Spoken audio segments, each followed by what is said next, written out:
દાખલા number 20 sin square 45 વત્તા cos square 45 છેદમાં tan સ્ક્વેર 60 ની કિંમત શોધો.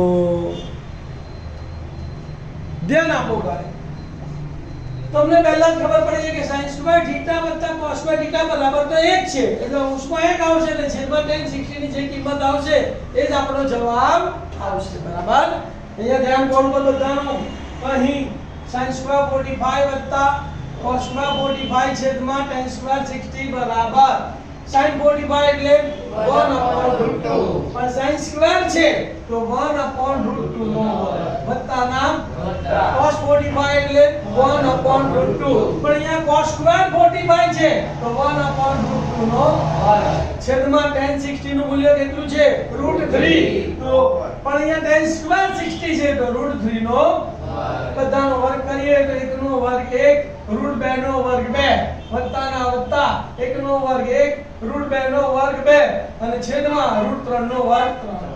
છેદ કેવા છે? સરખા. અપૂર્ણાંકોના સરવાળા આવે એટલે લસા લેવો પડે. બરાબર ને? તો અહીંયા છેદ સરખો છે એટલે અંશનો સરવાળો અને છેદ એનો કૌંસમાં શું આવશે 1 + 1 છેદમાં 2 અને આખાના છેદમાં 3. 1 + 1 છેદમાં 2 અને આખાના છેદમાં 1 + 1 એટલે 2, તો 2 ના છેદમાં 2 અને છેદમાં 3, તો 2 એકા 2, તો આન્સર કેટલો આવ્યો? 1. આન્સર આવી ગયો. લખી નાખો. ત્રિકોણમિતિનો કોઠો મોડે કરવાનો ભાઈ, એટલે તમે આ 2 માર્ક ઢોકળા મેળવી શકો.